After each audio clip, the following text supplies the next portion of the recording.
Well, hello, beautiful people, and welcome back to year 2024 as we continue our journey called The Journey.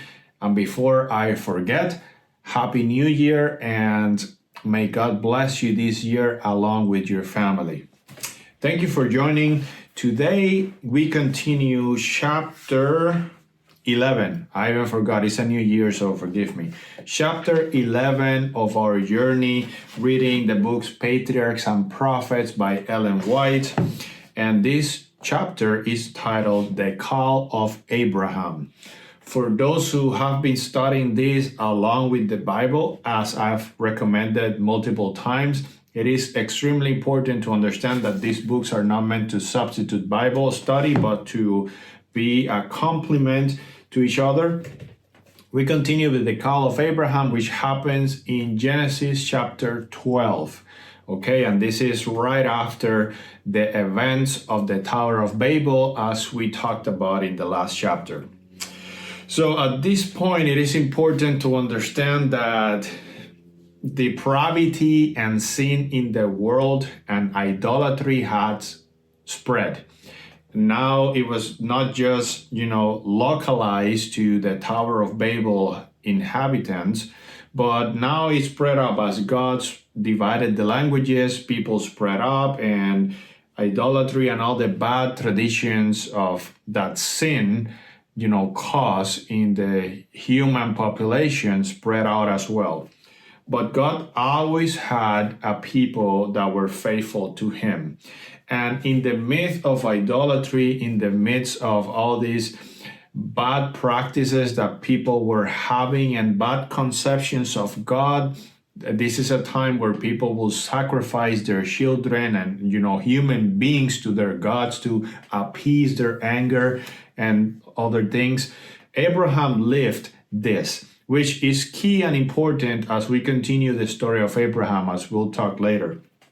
But Abraham grew up in the midst of superstition and heathenism and idolatry. That is what he believed the norm was. However, he was still faithful to God. And this is where this chapter picks up. It says, God has ever preserved a remnant to serve him.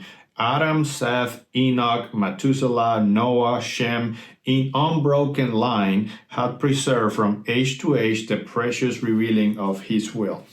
And this chapter is fairly short and to the point. This chapter, again, as the title suggests, talks about the call of Abraham. And we need to understand two things. First, Abraham was faithful to God. He did not mingle with the evil practices of the local religions. And God calls Abraham, as the title suggests. But there's something very important about the call of Abraham that is basically what the chapter talks about the most. And that is the importance of faith.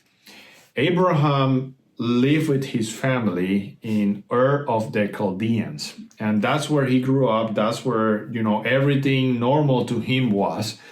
But God, as we said, there were bad tradition, bad customs, bad things happening in the area. So God called him, and he says, I will make you a great nation. I will bless you and make your name great, and you shall be a blessing.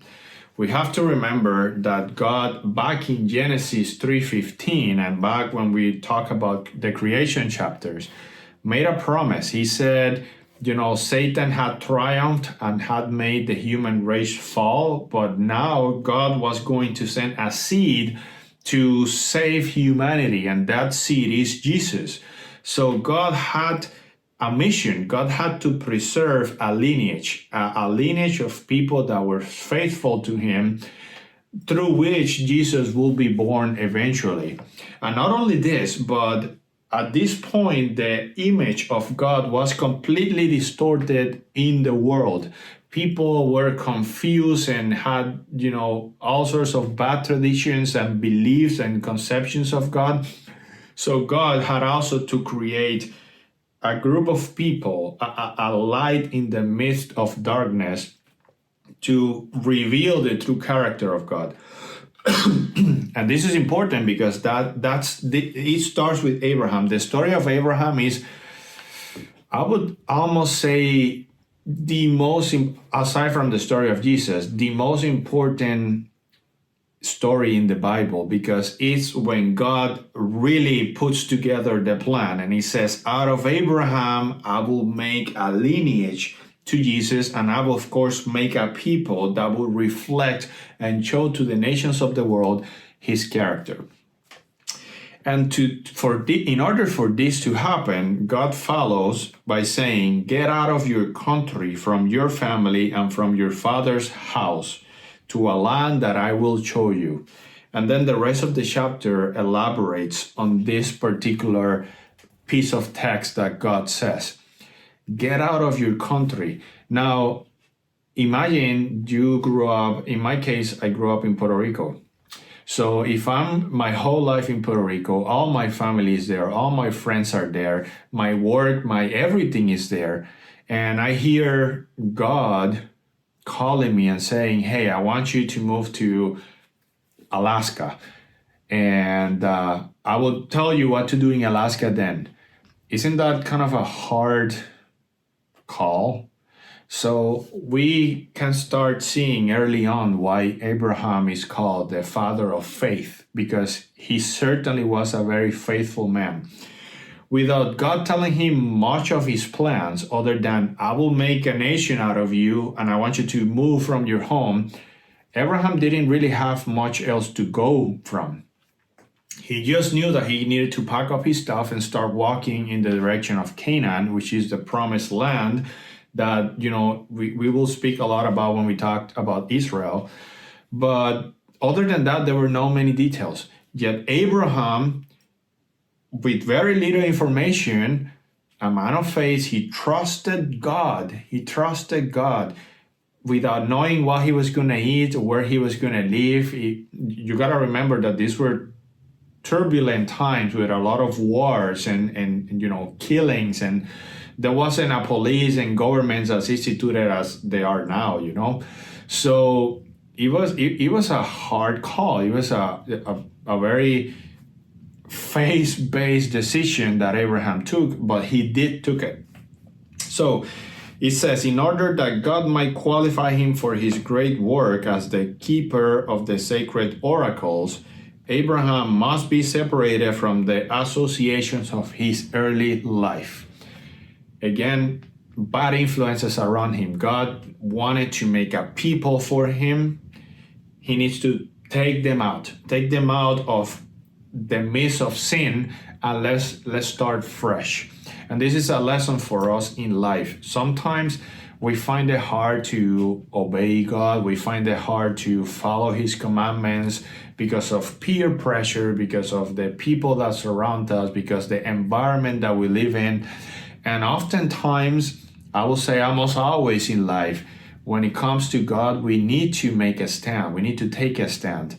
Either we are comfortable with the things that we have and put God aside, or we are willing to leave the things that makes us comfortable for God. And one of the main things in this arena is the topic of jobs, because in the commandments, God says, keep the Sabbath, don't work in the Sabbath. That's the commandment 4 in Exodus 20. And a lot of people, unfortunately, put working and careers above God, and they work on the Sabbath and do other things. And I don't want to, this is a very complex topic and there's a lot to talk. This is not the main topic, but the point is that oftentimes in life we need to take a stand for God and leave behind the things that we like, that sometimes gives us pleasure, but we know at the end are for our own destruction. So it talks about how Abraham left, what he left behind, where he was going, which was to Canaan. And once he gets to Canaan, God once again makes a promise and tells him, to your descendants I will give this land. Canaan, you can imagine, let's say Canaan was the modern I'm gonna say utopia because I don't really know which city to pick as an example, but just imagine a place where everything is great. There's land and there's mountains. I'm gonna say Switzerland. There's a lot of nature and there's a lot of majesticness in nature and animals and food and everything looks so perfect. So that's what's Canaan back then, and that's the land that God promises Abraham that he will give to his descendants. It says here, talking about Abraham and his test of faith.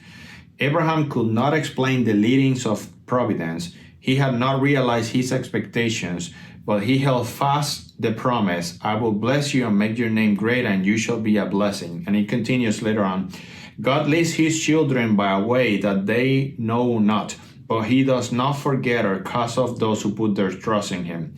He permitted affliction to come upon Job, but he did not forsake him. He allowed the beloved John to be exiled to lonely Patmos, but the Son of God met him there, and his vision was filled with scenes of immortal glory. So Abraham was alone in this journey. Of course, he has his immediate family with him, but he left everything behind to go on this journey of faith. But God did not forsake him. God promised he would, and he did have some afflictions along the way, but God never, ever forgave him. And forgot him, not forgave him, sorry, wrong word. He didn't forgot Abraham. And then before the end of the chapter, it comes one more test of faith where Abraham failed, and that is a relief for all of us living in this century. So they get to Egypt, and Abraham's wife was extremely beautiful. And because of it, and again, we're living in ancient times where laws and police weren't maybe a thing, he was afraid that he was going to get murdered because somebody was going to want to marry his wife. So he told Sarah, his wife, to please say that she was his sister. And it wasn't quite the lie. That's how Abraham rationalized it, and that's how many of us rationalize sometimes sin. It's not really that bad because Sarah was indeed the daughter of his father, but she was not the daughter of his mother. So it was like a half-sister. So he told her, say that you're my sister so that they don't kill me. And then, of course, Pharaoh saw Sarah, she was beautiful, took her, and then God revealed himself to Pharaoh and said, if you touch this woman, I will curse you and your kingdom, basically. And Pharaoh returns the wife, and all of this is in the Bible. And he said, Abraham, why did you lie to me? And this is a testament that Abraham was human. He had a lot of faith in God, but he was human. He didn't trust that God, the God that told him, I will make a great nation out of you, would save him from Pharaoh and the men of Egypt, of that country. So he did fail here, but he made it up later on, as we'll talk in the next chapter. But case in point, my beautiful family and friend, God has a plan for you and me, and sometimes that plan involves leaving the things that we like, leaving the things that we love behind for him, which I can assure you, even if at the beginning doesn't seem very appealing, at the end it always comes with great reward because God takes care of his people. Abraham trusted God. He left everything behind to follow God, and he failed along the way, but God still made out of him, did fulfill his promise to Abraham, as he will with you. This is the end of this chapter. I'll see you later on chapter 12.